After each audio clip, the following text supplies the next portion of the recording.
ម្រេចការីជានៃគ្រឿងទេសគឺម្រេចត្រូវបានគេចាត់ទុកថាជាការីជានៃគ្រឿងទេសដែលមានប្រវត្តិយូរយារជាង 3000 ឆ្នាំមកហើយក្នុងអតីតកាលម្រេចមានសារៈសំខាន់ខ្លាំងណាស់រហូតដល់គេប្រើប្រាស់វាជាគ្រឿងដោះដូរទំនិញជំនួសប្រាក់កាសទៀតផងបច្ចុប្បន្នម្រេចគឺជាគ្រឿងទេសដែលមនុស្សប្រើធ្វើជាអាហារទូទាំងពិភពលោកហើយក៏ត្រូវបានគេយកទៅធ្វើជាឱសថផ្សេងផងដែរម្រេចមានប្រយោជន៍តាំងពីផ្លែខ្ចីផ្ទៃស្រស់ផ្លែក្រៀមស្លឹកផ្កាដើមរហូតដល់រសខ្មែរយើងប្រើម្រេចធ្វើអាហារជាច្រើនមុខដោយវាមានរសជាតិហឹរនិងជួយកាត់ជំហូបអាហារបានយ៉ាងល្អនៅតំបន់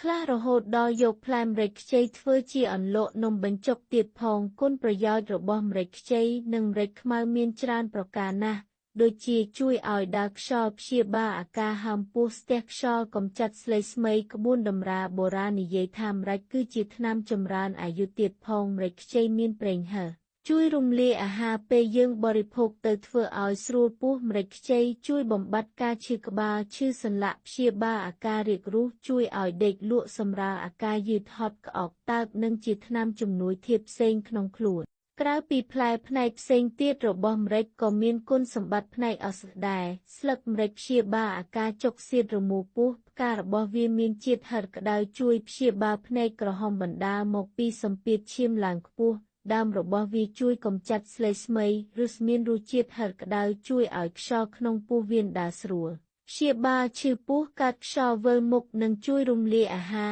ឯវិធីប្រើគឺត្រូវយកផ្នែកផ្សេងដូចដែលបានរៀបរាប់មកហើយនេះទៅដាំទឹកពិសានៅក្នុងវិស័យវេជ្ជសាស្ត្រសម័យថ្មីក៏បានស្រាវជ្រាវឃើញថាម្រេចជួយរំញោចក្រពេញទឹកមាត់និងទឹករំលាយអាហារជួយរំញោចសាច់ដុំក្រពះ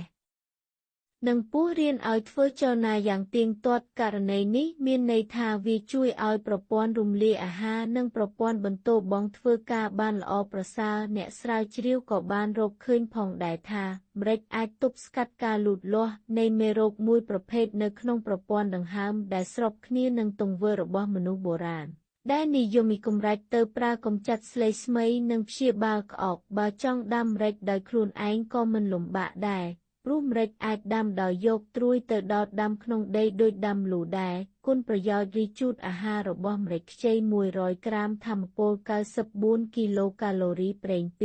5 1ក្រាមកាល់ស្យូម152មីលីក្រាមដែកបេ1មីលីក្រាមប្រូតេអ៊ីន4ក្រាមកាបូហៃdrេត13 2ក្រាមគូហ្វ23មីលីក្រាមវីតាមីន602មីលីក្រាមវីតាមីន20 12មីលីក្រាមណៃអាស៊ីន2 5 1មីលីក្រាមវីតាមីន14មីលីក្រាមបេតាខេរ៉ូទីន28